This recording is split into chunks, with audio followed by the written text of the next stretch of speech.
The ballroom of the Aurelius Hotel was a forest of chandeliers and practiced laughter, champagne fizzing in crystal, like rain in a gilded storm. But for Lila Hart, standing near a towering display of white roses and glacial ice, the whole evening was a masquerade she didn't have a mask for. Her dress was borrowed from her roommate, a simple navy slip with a hem she tugged every few seconds as if it might suddenly become floor-length and couture, if she wished hard enough. Her reflection in the mirrored pillars looked like an extra who wandered into the wrong movie. All around her, diamonds flashed like lighthouses, and Lila felt like a rowboat in an ocean of yachts. It was her college's annual alumni fundraising gala, the sort of event that lived in glossy brochures and the memories of people with last names on buildings. She was there because her scholarship required volunteer hours, because saying no felt like tempting fate. So she stood beside a swan carved out of ice, so pristine it seemed to breathe, stamping down the urge to hide in a storage closet with the caterers and a tray of macaroons. She scanned the crowd for someone, anyone, whose eyes softened in recognition. All she found were strangers wrapped in silk and murmurs. Her heart beat against her ribs like it was trying to break out and run. Just when she had convinced herself she could hang on until 9 and then vanish, hope turned on its heel and walked straight toward her in a crisp black suit. Trevor Lang, her ex-boyfriend, moved through the guests like a shark gliding through shallows, all smooth angles and hungry purpose. A girl clung to his arm, the kind of girl born wearing diamonds, the kind who didn't have to think about where the money came from. The predatory curl of Trevor's smile found Lila in the crowd, and his eyes lit with delighted cruelty. He had spotted her. He angled their path toward the ice swan with an inevitability that made her blood go cold. Panic seized Lila, sharp and electrifying. She imagined his voice, "There you are," and the way his mouth would twist like he tasted something sour while he took in her borrowed dress, her empty hands, her obvious lack of entourage. She could already hear the lines he'd love to say when they fought. "I brought you into this world, remember? Without me, you'd never have known rooms like this." Her chest tightened with a familiar, suffocating dread.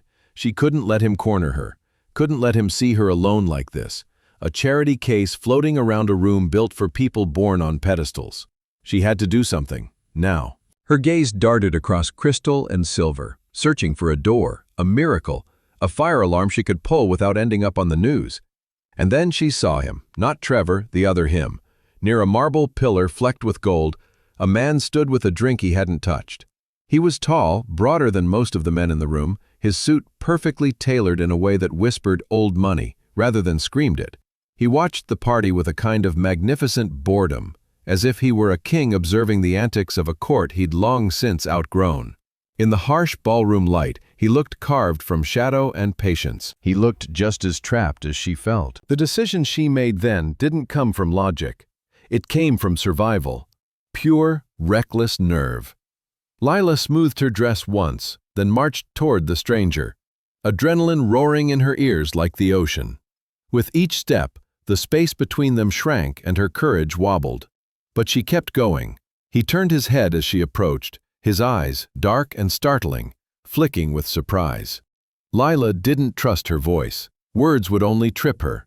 So she used the only language that would translate in a room like this. She reached him, grabbed his lapels with trembling fingers, stretched up on her toes, and kissed him. It wasn't a romantic kiss. It wasn't the kind she had imagined in softer moments, the kind with violins playing somewhere in the distance. It was a collision, jagged with panic, clumsy with instinct.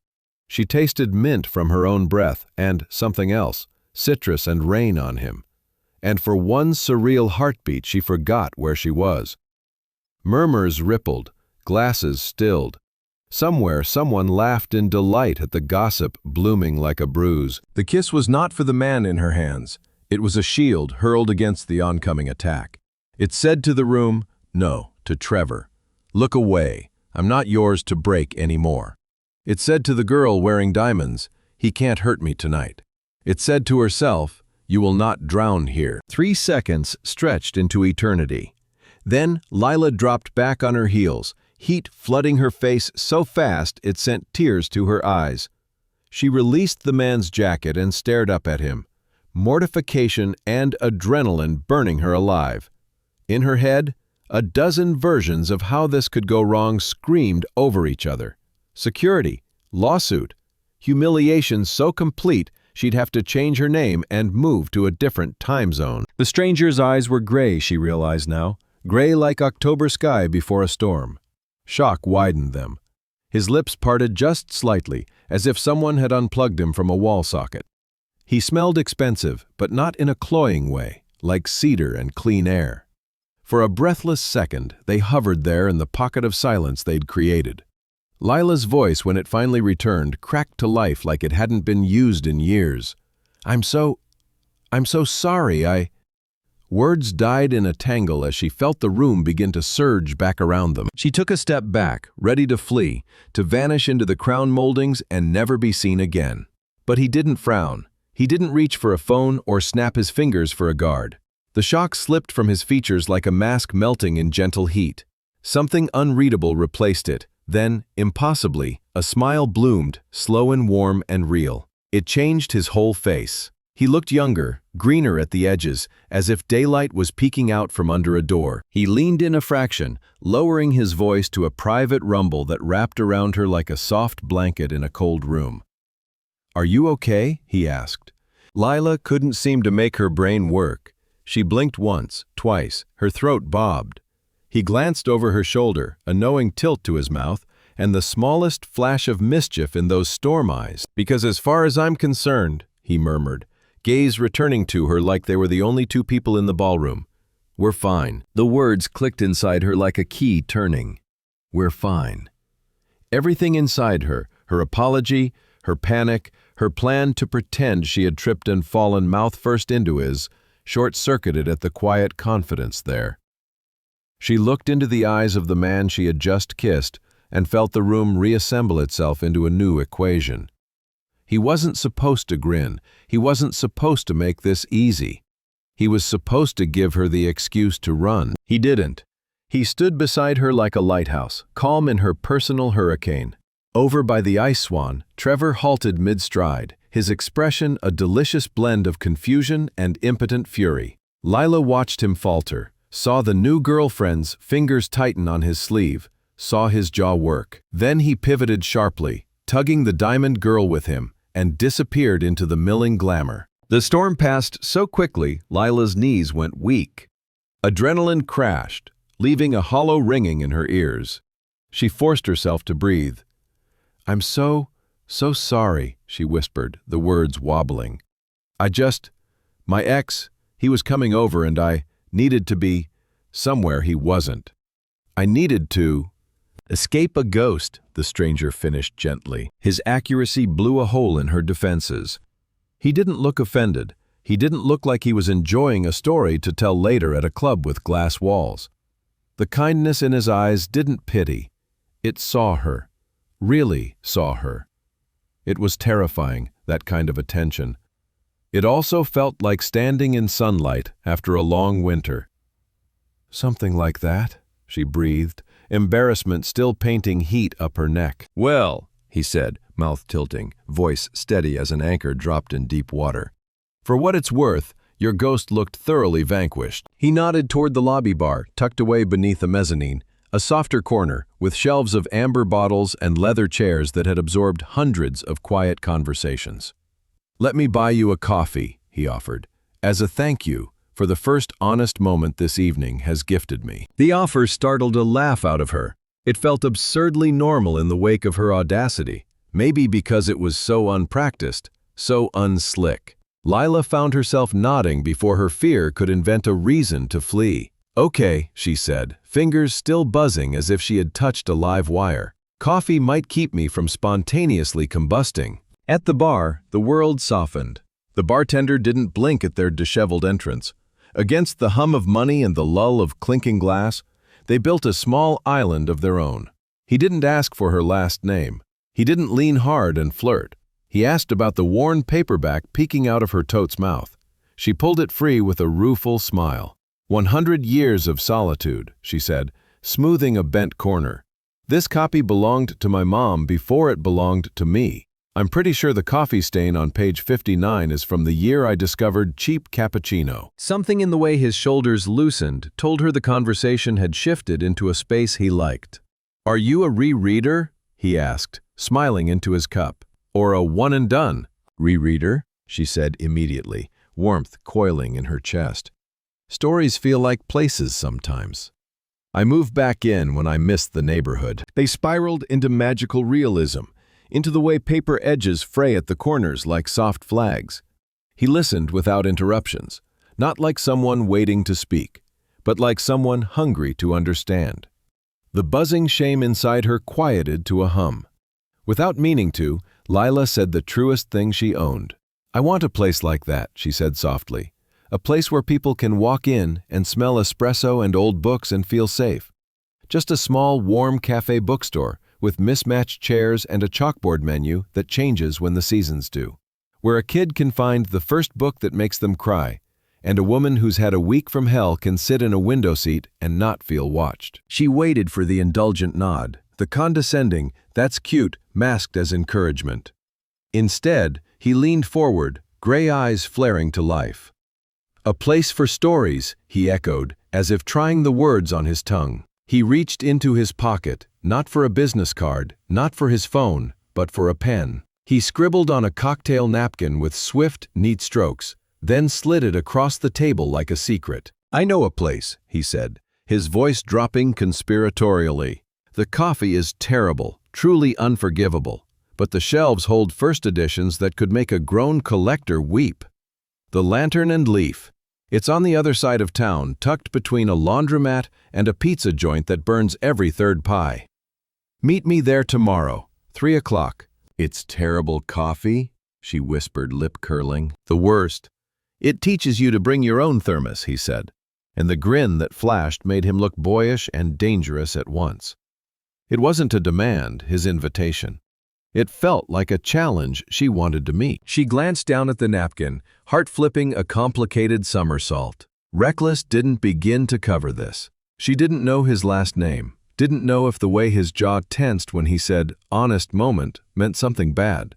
But she could still feel the way he'd stood beside her like a shield. She could still feel what it felt like to be listened to, not managed. Logic clucked its tongue. Curiosity started a small, bright fire. "Okay," she said, and was surprised at how easily yes came out of her mouth. "Tomorrow." The Lantern and Leaf looked like it had fallen out of a different decade.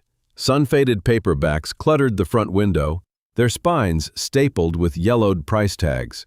The bell above the door chimed with a cheerful little jingle that felt like a promise kept. The inside smelled like dust and vanilla and the greenish scent of old glue. Lila paused in the doorway, heart thrumming. She told herself it was because of the bookshop. It wasn't. He stood in the poetry aisle, his back to her, one hand resting flat against an old volume like he could feel its pulse. Gone was the pruned precision of the tuxedo. He wore a gray Henley rolled at the sleeves and dark jeans that looked soft from years of wear. The watch on his wrist was expensive enough to be a tell, but he moved with a looseness that hadn't fit him in the ballroom. He turned at the bell, and that slow smile she was beginning to crave unfurled. "I was starting to think you'd change your mind," he said. "I was starting to think this place wasn't real," she countered. And the breathless hitch in her voice embarrassed her and warmed her at the same time. For hours, they wandered through narrow aisles that felt like secret hallways. Lila showed him the difference between a first edition and a first printing. The subtle shift in font that made collectors swoon. The way a dust jacket could be worth more than the book itself. He asked questions that proved he was actually absorbing what she said, not just trying to keep her talking. He didn't perform his intelligence like a trick. He wore it lightly, like a shirt he forgot he had on. Afterward, she took him to a little cafe around the corner with mismatched mugs and sticky tables. The owner greeted her by name and gave her a cinnamon roll he accidentally warmed twice. The coffee was 50 cents cheaper than it had any right to be. The stranger didn't flinch at the cup with a chip that snagged his thumbnail. He looked around at the flaking paint, the plant in the corner that had seen better days, and relaxed, just slightly. as if this was a place where obedience wasn't required. He never once talked about his job. When she asked what he did, he smiled, like he was keeping a small, complicated animal from escaping, and said, "I invest in stories." It sounded coy. It also sounded like another true thing, and she couldn't figure out how both could be possible. They ended the afternoon on a warm wooden bench in the park, with an old fountain that kids threw pennies into, reading from their newly purchased books. The sun slanted through leaves, turning everything gold. The drumbeat in Lila's chest, which had been a survival rhythm for so long, softened to something hopeful. It was easy, that made it terrifying. It was a familiar voice that fractured the ease like a plate dropped on tile. "Well, well," Trevor drawled. "Slumming it, are we, Lila?" Her head snapped up. Trevor stood a few feet away with his arms crossed, his expression dripping condescension. How had he found her? Then she remembered. He always knew where to look, always managed to be at the center of whatever hurt most. "What do you want, Trevor?" she asked, keeping her voice tight. His eyes slid to the man beside her, flickered down his casual clothes, then back up again. His mouth curled. "This is the big upgrade?" he said with a cruel laugh. "You traded me for a librarian?" Heat rushed up Lila's neck. Rage warred with shame. She opened her mouth, ready to tell him to take his smile and drown in the fountain, but before she could speak, the man beside her closed his book with a soft, decisive thump. He didn't raise his voice or puff himself up. He simply rose, the gravity of him pulling the attention in the space toward him like a tide. He was taller than Trevor, broader too, and somehow, without moving forward, he seemed to occupy more ground, like an oak tree planting itself. He looked straight into Trevor's eyes. The warmth that had colored his gaze all afternoon iced over. "I think," he said, voice low and iron flat, "your conversation here is over." No threat, just absolute certainty. People who lived their lives getting what they wanted recognized that tone in the bones. Trevor flinched as if he had been tapped on the forehead, not hard, but with intent. He took a half step back, sneered, dissolving into shock as the social calculus shifted under his feet. Without another word, he spun and walked away, the confidence that always clung to him shedding in pieces like wet paper. Lila stared. The man who had kissed her by accident and learned the language of her favorite books looked down briefly and brushed a non-existent speck of lint from his sleeve like he had just straightened a picture frame. Her heart hammered higher in her throat, but it wasn't fear now, it was awe. She had seen it then, the power he hid under long sleeves and careful smiles. A sliver of something she had no words for. "Thank you," she whispered, and it wasn't enough for what had just happened, but it was everything she had. He looked at her, the steel in his gaze softening back to a softer gray. "There's nothing to thank me for," he said, but the quiet pride under it told her he meant it. In the days that followed, that one thin thread stretched and multiplied until it felt like a rope that could hold weight. They slipped into a rhythm neither said out loud. He helped her assemble a flat-pack bookshelf in her tiny apartment that arrived with 12 screws left over and directions written by a poet with a grudge. He misread the diagrams and swore softly when the shelf listed to one side, and Lila laughed so hard she cried, then laughed harder when his laugh joined hers, deep and unguarded, surprised at itself. He never commented on the way her kitchen table wobbled, or how the faucet in the bathroom dripped at a rhythm you could hear through the thin walls. They ate slices from the good pizza place, and he declared the pepper flakes medicinal. He was shedding a skin, she thought, every time she saw him in a space where no one knew his name. The polished, aloof man from the gala did not belong in a gray Henley smiling at a crooked picture on her wall. What emerged was warmer, more ridiculous, more real. He told her one night, almost to himself, while they washed dishes together, that he felt like he had been underwater so long he forgot there was air. "Being here," he said softly, not looking at her, "feels like breathing." The breaking point came on a rainy Tuesday, the kind of rain that made the city feel like it was humming a lullaby.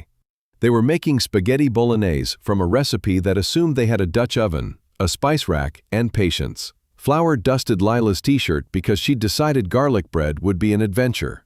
The sauce simmered, filling the apartment with tomatoes and garlic and anticipation. It felt domestic in a way that made her ache. It felt like something she might lose if she breathed too loudly. She stirred the sauce and made herself keep her voice casual.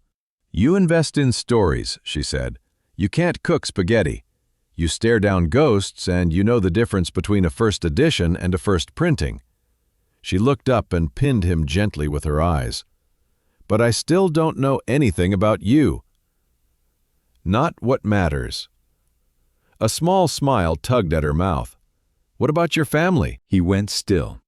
The smile folded into itself. His shoulders, easy a moment ago, locked as if someone had turned a key. He set the knife down with care and then picked it up again, chopping onions with a precision that felt punitive. "There's not much to tell," he said, voice flat as slate. "Adrian," she said softly, tasting his name in full for the first time.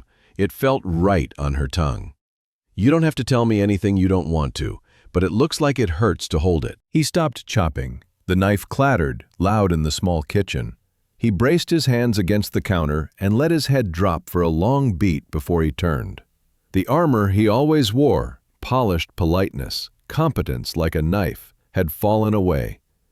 Under it, he looked raw, younger, devastatingly human. "My parents passed away a few years ago," he said, and the words sounded like it cost him something to move them from his chest to his mouth. "The family business, all of it, fell to me overnight." He swallowed. "I've been running it alone ever since." Lila's heart ached for the boy he must have been, for the man who had learned to turn grief into control. "It's a big, empty world sometimes," he said, and she heard it, the loneliness sliding under the words like a river current. Boardrooms, contracts, people who want something. He stepped closer, eyes searching hers for something she couldn't name. "Being with you," he said, voice dropping into a whisper like an oath, "is the first time in years I haven't felt like I'm the only person in the room." Lightning crawled across her skin. She lifted a hand to his jaw. He leaned in, and this time there was no theater, no audience to watch them and decide what it meant. This time, the kiss was an answer. It began with a question, "Can I?" And when she answered, relief poured into it like light flooding a dark place. It tasted like tomato and hope. It was a kiss of shared loneliness, of unexpected sanctuary. And while he held her like she was the only person in the room, a weight dropped into Adrian's gut like a stone. The secret he had been telling himself didn't matter pressed harder against his ribs. He was Adrian Vale, CEO of Vale House Publishing, an empire that touched everything she loved and everything she wanted, heir to a coffee chain so ubiquitous it was part of the wallpaper of the city. He had told himself the lie about who he was a shield. He could see now how easily a shield could become a poison. In the weeks that followed, the question of what are we went from hovering like a moth to settling softly as a bird. They were falling, fast and unavoidable, into a place neither had planned for. They found a routine in the seams of their lives. Coffee before her morning classes, nighttime talks under a blanket on her couch, quiet hours reading the same book, passing it back and forth when a paragraph was too perfect not to share. For a little while, beautiful and fragile as spun sugar, their worlds fit like puzzle pieces. But his world, sharp, loud, public, waited with its arms crossed. "I have a work dinner I can't get out of," he said one afternoon, apology stitched through his tone. "It's a fundraising gala for the city library. I know it's not your scene. I'd really like it if you came." A gala, a room like the one that made her skin crawl. The memory of the ice swan and the diamonds pressed their thumbs into her windpipe. But he looked at her then like he would rather stand in front of a firing squad than walk into that room alone. She saw the plea he didn't voice. She saw trust that made her chest ache. "Okay," she said, voice steadier than she felt. "I'll go." The car that picked her up looked like it had been paid to glide across asphalt, black lacquer reflecting city lights. Adrian looked like the version of himself from the Aurelius, sleek, devastating, every inch the king she had imagined him to be the night she used him like a shield. His smile, when she climbed into the car, was a light turned on. There was a tension in his jaw that hadn't visited since the night he had stood down Trevor. Armor buckled back in place. The restaurant perched above the city, all glass and chrome and hushed money. Lila tucked her small handbag under the table and felt anxiety creep up like ivy. Adrian found her hand beneath the linen and curled his thumb over her knuckles, a quiet Morse code. "I see you. We're here together." He moved through the room like he had built it, charming and sharp, weaving through conversations with people whose names appeared in the paper in columns with photos. Lila smiled when she was supposed to, nodded when she couldn't find words. She felt like a tourist trying to blend in. A familiar face stepped into their orbit and swallowed all the air nearby. Caleb Morton, the novelist whose portrait smirked from the backs of 6 books on her shelf, clapped Adrian's shoulder like a brother. "Adrian," he boomed, joy and familiarity mixing. "A pleasure, as always. The marketing plan you sent? Brilliant. We must discuss the launch schedule over lunch." Adrian's grip tightened imperceptibly on her hand. "Of course, Caleb," he said smoothly, voice turned to silk. "My team will be in touch." Lila stared, then leaned toward him when the author left their table. "You know him," she whispered, wonder and discomfort wrestling. "He's one of the stories I invest in," Adrian said, but something in the way his eyes slid past hers held a glint of evasion, slick and practiced. The answer didn't feel like the ones he gave her on the bench. It felt like the kind he gave the world. Outside, as they were leaving, a bright explosion of light assaulted them. A man with a camera popped up from behind a column like a magic trick. Rapid-fire flashes turned the world into white burns and after-images. "Mr. Vale! Mr. Vale! Who's the new girl?" he shouted, and Lila's heart tripped over itself. Adrian's face snapped into something cold and hard, handsome in a way that made strangers step aside. He wrapped an arm around Lila and steered her toward the waiting car with a protectiveness that warmed and terrified her. He barked an instruction to the driver, and they slid away from the curb like a shadow. Silence filled the car, heavy and thick. The intimacy of her small kitchen felt like a memory from a different world. "What was that?" Lila asked finally, her voice small, the photographer's flash still imprinted on the back of her eyelids. "Nothing," Adrian said, voice too tight to be true, gaze fixed on the smeared lights of the city speeding past. An inconvenient photographer. It wasn't nothing. It was a lie, wrapped in steel.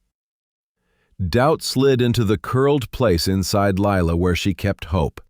A thin, cold blade. She turned her face to the window, watched her own reflection in the glass look back at her with a bruise of suspicion blooming under her eye.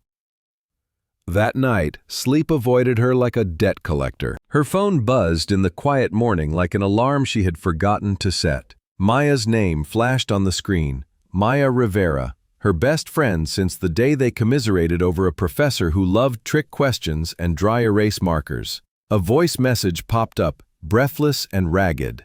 "Lila, oh my God, newsstand, right now. Better yet, forget the newsstand. I'm sending a photo. Don't move." Before Lila could type what, a photo filled her screen.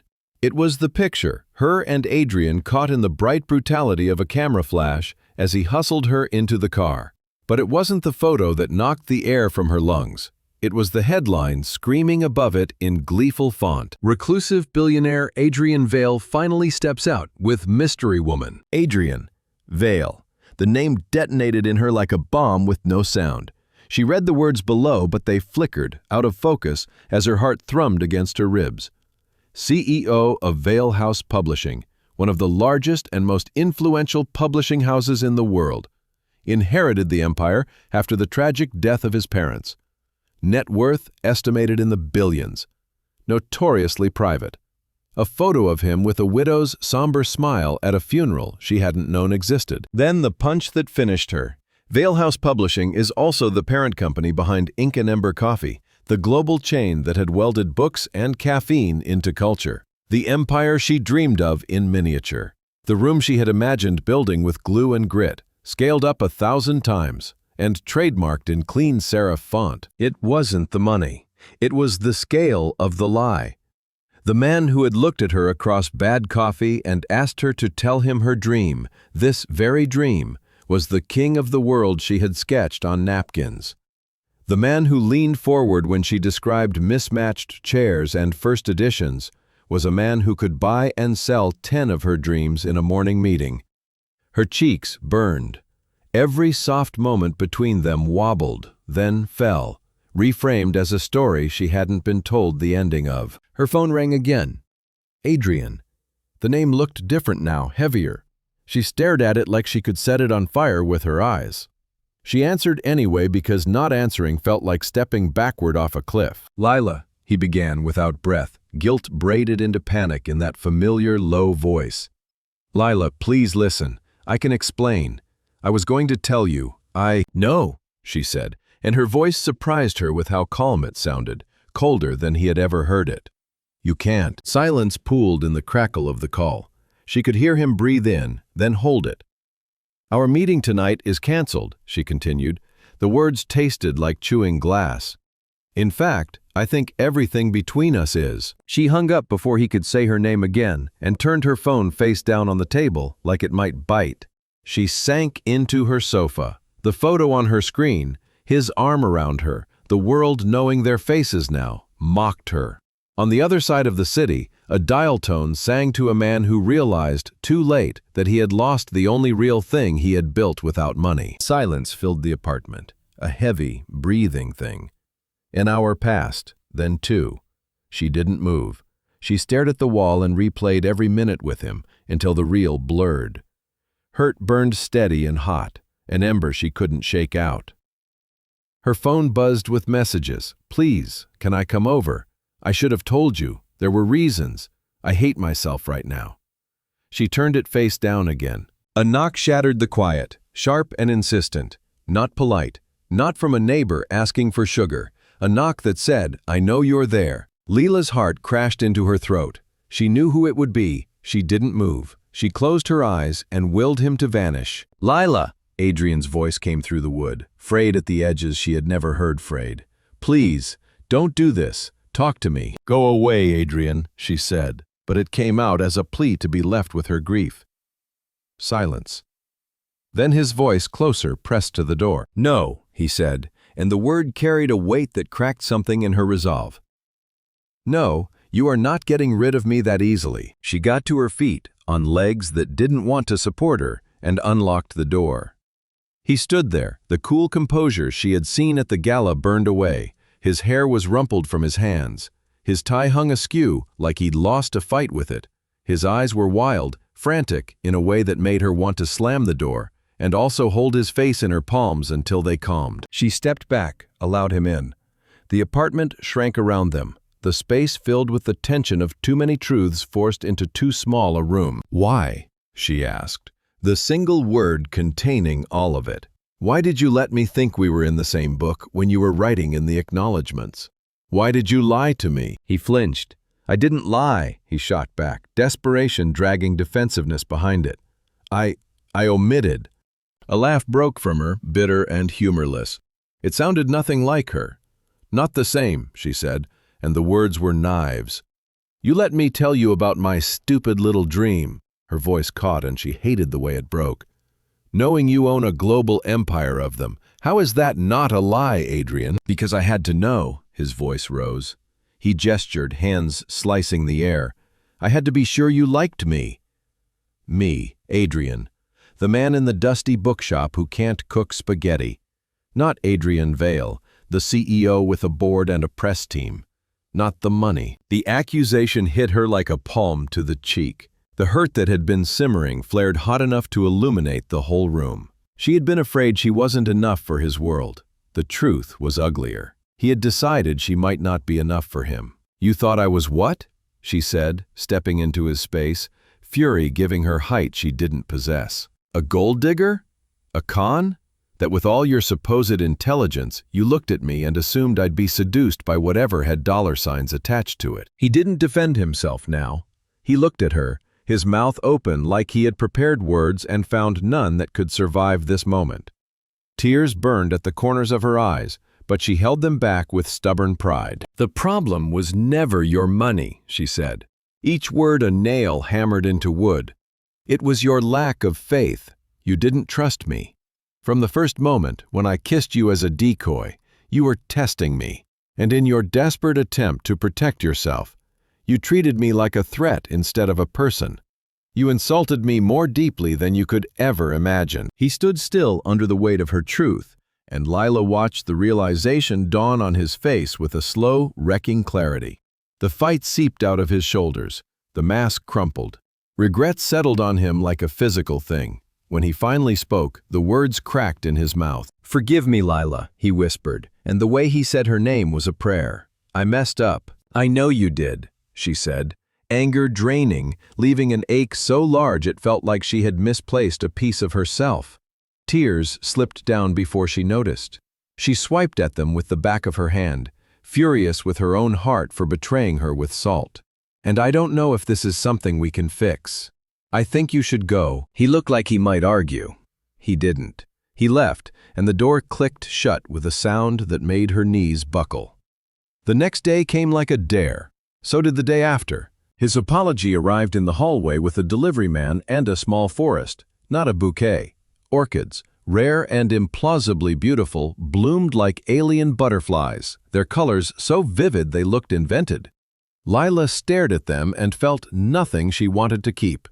She sent them to the hospital down the street with a note for the nurses that said, "Thank you for doing the real work." Then came the book, a first edition, leather-bound The Great Gatsby, the crown jewel of her dream collection, nestled in a velvet-lined box. Worth more than her car. She returned it without a note because anything she wrote wouldn't fit in the envelope. He didn't understand. He spoke apology through grand gestures because it was the only language he had been taught. Lila wanted something far harder. Space, silence, sincerity that didn't come with a price tag. She needed to remember who she was when her phone wasn't buzzing with his name. She threw herself into something she could control. The elementary school where she taught reading needed someone to coordinate the annual book fair, that cheerful chaos of paper and hope designed to raise dollars for their tiny library. She cut banners out of cheap butcher paper with the patience of a saint, and painted letters thick and bright. She sorted donated paperbacks into towers that leaned dangerously. She let little hands help her and pretended she didn't care when glitter ended up everywhere.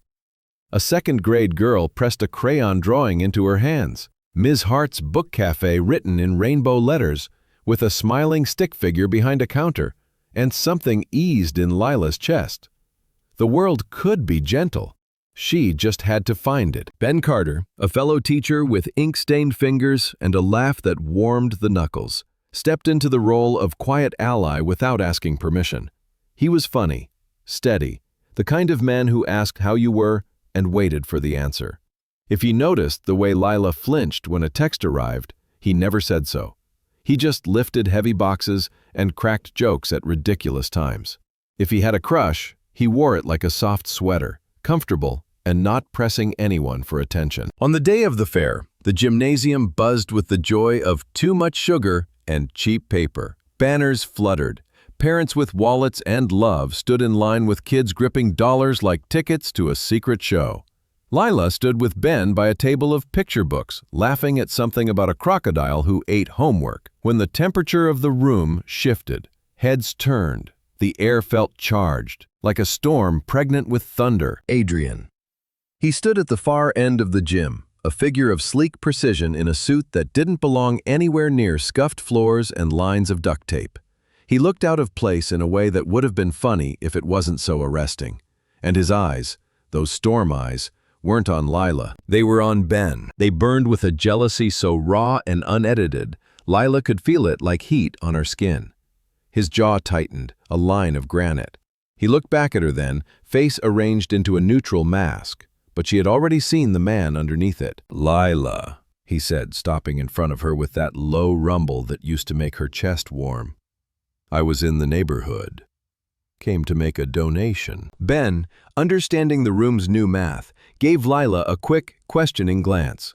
"I'll, go check the cash box," he said, and retreated, hands shoved in his pockets. Only when Ben disappeared into the crowd did Adrian drag his gaze back to Lila fully. She crossed her arms, spine straight, the banners fluttering above them like approval. "What are you doing here, Adrian?" "I told you," he said, voice even. "A donation." His eyes flicked toward where Ben had stood a second time. The lie was thin as paper and twice as fragile. "Or did you come to mark your territory?" she asked quietly.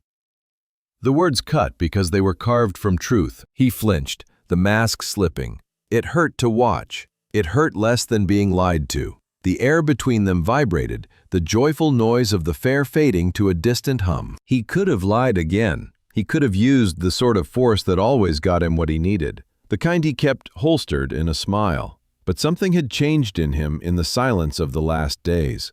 He understood loss now. He understood how fast a thing could turn to smoke in your hands. "Yes," he said, voice low and rough. "Yes, I saw you with him. I didn't like it. And I hate that I feel this way because I know I have no right to. I'm sorry." It was the first unvarnished honesty since the photo. The admission unarmed her. No excuses, no justifications. He took a half-step closer and held her gaze like a lifeline. "I'm done with grand gestures," he said. "No more flowers. No more rare books. I get it. That's not the way." He inhaled, exhaled, and something in his expression shifted from penitent to determined. A leader presented with new terms. "I'm not going to buy you back," he said, voice gaining strength. "I'm going to invest in you." Her heart stiffened with disappointment. "Adrian." "Not money," he said quickly, seeing the war break out on her face. "Not my money." He glanced around the gym at the chaos that looked like hope to Lila. The sticky-fingered kids with paperbacks cradled like cats, the handmade signs, the look on her face when she lit up talking about story time. He looked back at her like he had found the map he needed. "Let me help you build your dream," he said. "The cafe bookstore. I will not give you a dime, but I will give you my knowledge, my contacts, my time. I will show up with a laptop and make coffee and sit at your table and be useful. We'll write the business plan together. We'll go through permits. We'll find suppliers. I'll teach you everything I know. Let me prove I believe in you, not in what money can make for you." He held his breath. In his eyes, she saw a card laid on a table, the most valuable one he possessed that didn't fit in a briefcase. Taking his help meant opening the door that she had shut with trembling hands. It meant risk. It meant trusting the man who had broken her heart to show up for something that wasn't about him. Refusing meant turning away from the one person who could help translate her dream into a blueprint. "Yes," she said finally, and the word tasted like salt and relief and fear. "But this is not forgiveness. This is a truce." "Understood," he said, and for once in his life, he sounded like a student, not a CEO. Their first meeting took place at the wobbling kitchen table where he had confessed his loneliness. He arrived not in a suit, but in jeans and a sweater she recognized from the bookshop. A silent recognition that he was stepping back into her world on her terms. He brought his laptop and a stack of notebooks and zero assumptions. He didn't tell her what to do. He asked what she wanted. He made her explain, and then explained the explanation. Who were her people? What would she price a latte at? How many seats? What hours? What would the ratio of books to coffee be? What would she pay herself? Which local roaster might partner with her? How would she design a loyalty program that didn't punish the night shift nurse who only came in once a week? Slowly, with pencils and coffee and a trash can full of drafts, they built a plan that wasn't a daydream anymore. It was a 48-page document, then 50, with market analysis she could defend, financial projections that didn't rely on miracles, and a brand identity that was her down to the bones. They argued over the color of the logo and then laughed because they were arguing like partners. He didn't hover. He didn't steamroll. When he corrected, it was gentle and clear and for her good. The intimacy of it surprised them both. Their first test came in a small office that smelled like roasted beans and coffee-scented cologne. Mr. Henderson, owner of a regional roastery and a man who wore a watch 2 shades louder than his suit, greeted them with a smile that didn't show teeth. Mr. Vale, he began, leaning back in his leather chair with casual smugness. This little venture, a passion project, is it? What kind of volume are we talking? Lila opened her mouth to answer. The research had been her domain, the margins hammered by her own hands, but Henderson slid a pricing sheet across the table toward Adrian as if she were a plant. "We'll give you our top-tier corporate rate," he said to Adrian, not even glancing at Lila. She felt the familiar sting of being erased. She looked at Adrian, her eyes issuing a challenge that contained the whole of their fragile rebuild. "Show me." He didn't look at the numbers. He leaned back and matched Henderson's posture, then let silence pour into the room for a long, uncomfortable beat. When he finally spoke, ice edged his voice. "Mr. Henderson," he said, gaze unwavering, "you should be directing your questions to the CEO." He nodded toward Lila, calm as sunrise. "I'm just the consultant." The room shifted. Henderson's smile faltered. A blush crept up his neck like ivy. He stammered and turned to Lila, suddenly very interested in the information she had been prepared to give. He became respectful suddenly, almost deferential. Lila sat up straighter without meaning to. Power surged through her like an electric current.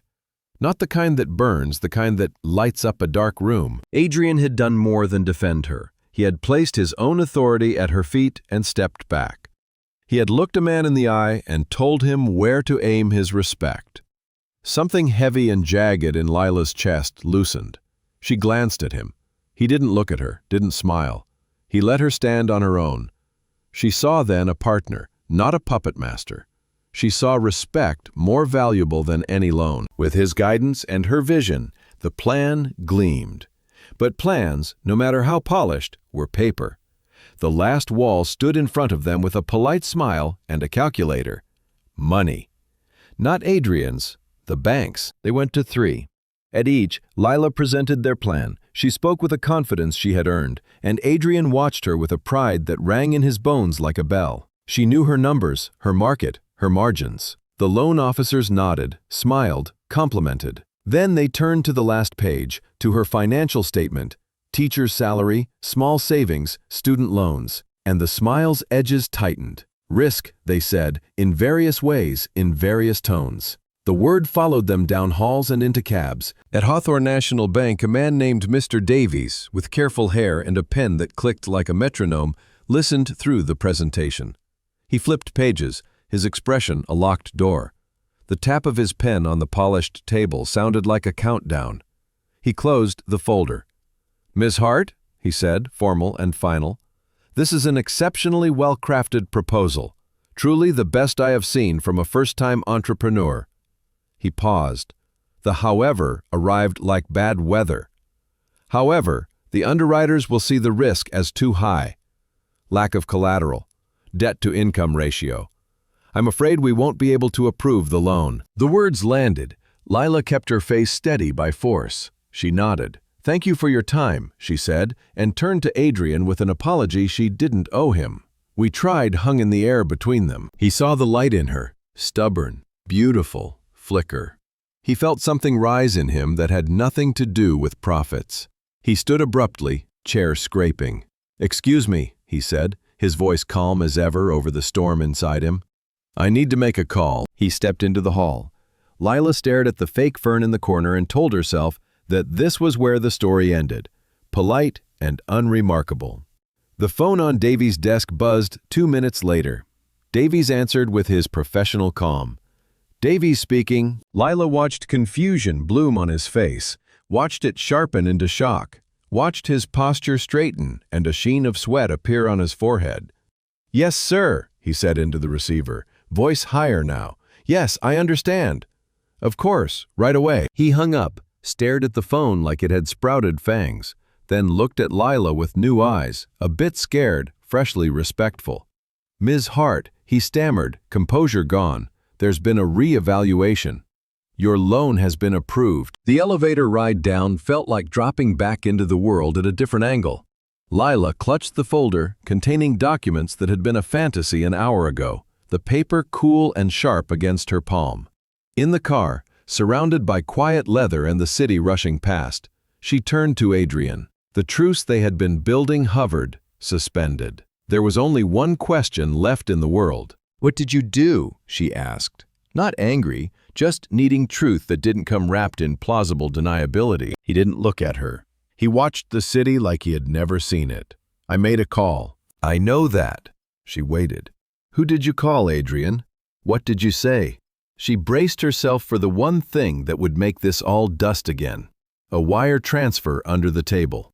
A check with her name and his signature. He turned and faced her, his gray eyes steady. "I promised I wouldn't use my money," he said softly. "And I didn't. The loan is from the bank. Your business is your own." "Then how?" she asked, bewildered. She blinked. "The chairman of the board at Hawthorne National. The name was on plaques in lobbies and wings in museums. He was a friend of my father's," Adrian explained, the past tense caught in his teeth. "I didn't ask him to give you money. I didn't ask him to break rules. I told him I had personally reviewed your plan and believed it was one of the most promising I had seen." He paused, eyes never leaving hers. "And then I gave him my personal guarantee. Not with cash, with my word. I told him that if your business failed, backing it would blow a hole in my reputation bigger than the loan. I wagered my name, my credibility, the only currency I have that I care about more than money." Lila felt the magnitude of it wash over her in a quiet, unstoppable wave. He hadn't shoved her dream into existence with his wallet and declared it charity. He had stepped into the doorway of possibility and told the world to try and close it. He had used his reputation, the thing that kept boardrooms listening, to lift hers. He had, for perhaps the first time in his life, risked something for someone without asking what he got in return. It was the ultimate proof, not that he loved her, that was another word, another kind of truth, that he believed in her, entirely. Tears welled and spilled before she could be embarrassed by them. "Why?" she whispered thickly. "Why would you risk that for me?" He reached across the console, covered her hand with his large warm one, and looked at her with a nakedness that stole her breath. "Because," he said, voice breaking, "a world where you don't get to build your dream is not a world I want to live in." He leaned in. The kiss that followed wasn't relief, although relief was tucked inside it like a folded letter. It wasn't apology, although apology might have been written across his tongue. It was a promise. No more lies.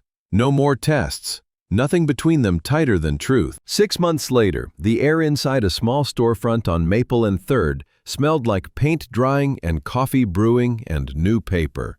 Over the door, a hand-painted sign swung gently in the evening breeze. The Daily Lark.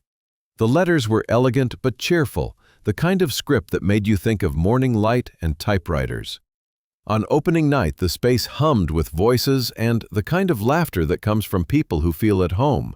The chairs were all different heights and temperaments, the shelves bowed with love. The warm gold of the lights made everyone, old professors and little kids, and Maya with her irreverent jokes, look like they belonged to a beautiful story. Lila moved through it all, heart so full she thought it might split at the seams. This was hers. Every chair chosen slowly, every shelf picked up cheap and sanded by hand. The chalkboard menu lettered at 2 in the morning with chalk on her fingers. The first edition shelf that would grow when it could. Her mother held court by the pastry case, beaming like she was conducting an orchestra of muffin wrappers. Maya read the back of a romance novel in an outrageous voice that nearly dropped a cupcake. And then there was Adrian. Not the billionaire benefactor, not tonight. He wore a black apron and a smudge of chocolate on his cheek, and pride so bright in his eyes, it could have lit the sign outside if the power had gone out. He refilled cups, cleared plates, charmed Lila's grumpy old professors. He looked more at home here than he ever had in a room with floor-to-ceiling windows and the city at his feet. Late in the evening, when the crowd thinned to a low, happy hum, the bell over the door jingled. Lila looked up and saw Trevor in the doorway, hands shoved in the pockets of a coat he would have called casual and actually meant expensive. He looked smaller somehow, less certain. He took in the cascade of people loving what she had made. He took in Lila standing behind the counter, alive and luminous. He watched Adrian step behind her and rest a hand lightly at the small of her back. lean down and say something that made her tilt her head and laugh. Trevor's shoulders slumped. He gave Lila a small nod she hadn't known he possessed, a concession, an acknowledgement that she had built something no one could take away. He turned and left, a ghost finally laid to rest by the warm hum of an espresso machine. When the last guest left and the bell stilled, the quiet felt holy. The tables were scattered with empty cups and smudged plates and abandoned bookmarks. Lila leaned into Adrian, exhaustion making her limbs honey-heavy, and breathed in the scent of coffee and paper and him. "We did it," she whispered, words dense with disbelief and joy. He wrapped his arms around her and looked at the room, at the proof of what belief and stubborn work could make. "No," he said softly, lips brushing her hair. "You did it." He tipped her chin up with a finger, and the love in his eyes felt like standing under a warm rain. "I just got the lucky front row seat." Life wrapped itself around their days like ivy on a fence. Lila became a fixture in her own story, the heart of the Daily Lark. Adrian went back to corner offices and quarterly expectations, but he was altered in some fundamental way. He delegated. He logged off. He measured success in evenings spent in the corner armchair at the Lark, manuscript in hand, listening to Lila's laugh float from behind the counter like music. One crisp autumn afternoon, a year after their first meeting at the kitchen table, he showed up just before closing time with a sparkle in his eye that made Lila reach for her coat. "I'm kidnapping you," he announced. "Oh yeah?" she said, wiping down the counter. "That legal?" "It isn't, but it'll be worth the jail time," he said, waggling his brows. He drove her not to a new restaurant or a hidden speakeasy, but back to the Aurelius Hotel. Nostalgia tugged a smile from her as they walked through the opulent lobby, where she'd once grabbed a stranger to save herself. "Finally going to show me how a real billionaire lives?" she teased. He smiled, but didn't answer, just pressed the button for the private elevator. When the doors opened at the penthouse, Lila took in a room that could have been a museum. Glass and sky and night as far as the eye could stretch. But instead of champagne fountains and floral explosions, a single small table sat in the center of the room. On it, 2 steaming mugs of coffee from the Lark, still in their to-go sleeves, and a messy, beloved pile of paperbacks from their bench afternoons. She turned to him, questions blooming. "This is my world now," he said, voice stepping down into something reverent. "My world is wherever you are." He took her hands. The city glittered beneath them like a spilled jewelry box. "I've spent most of my life in rooms like this," he said, voice thick with the truth of it, "with contracts and negotiations and terms and bottom lines. I've learned the only deal that truly matters is the one I hope to make with you." He went down on one knee. The man who had been born to command boardrooms knelt on polished floors like a supplicant. He pulled a small velvet box from his pocket and opened it. Inside lay a ring that wasn't ridiculous, no rock the size of regret.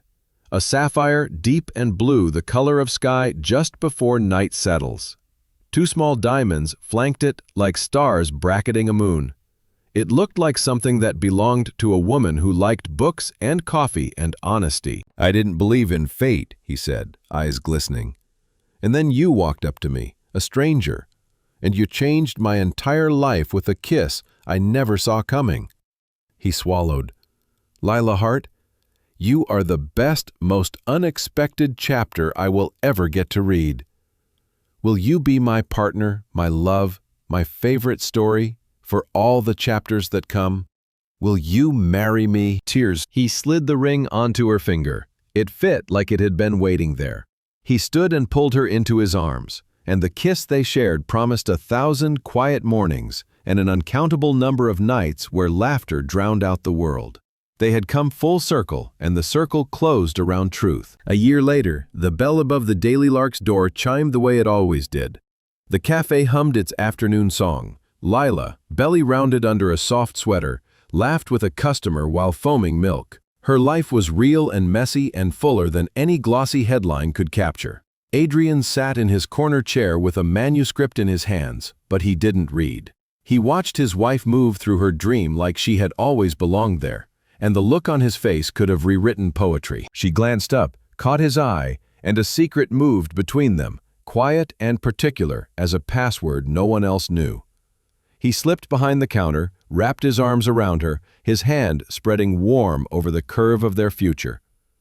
He leaned into her hair and breathed in coffee and old paper and the scent that meant home. "You know," he whispered into her ear, the low rumble of satisfaction and wonder. "After all this time, I still think that was the best kiss I never saw coming." She leaned back into him, heart steady. "And to think," she murmured, a playful light dancing in her eyes, "all I wanted was to get away from my ex." She turned in his arms and pressed a soft kiss to his mouth. "Guess I just ran to the right place." They stood there, wrapped in each other, in the heart of what they built. The best stories, Lila thought, didn't start out neat. They arrived in a mess and carved something beautiful out of it. The daily lark sang with quiet joy. Outside, the city went on believing that power lived in glass towers and headlines. Inside, they proved something richer, that hope, when it survived loss and found its way back to itself, could make a home and pour a cup of coffee and welcome anyone who needed a warm place to read. Sometimes the most chaotic, unexpected beginnings plant the seeds of the very best happily ever afters.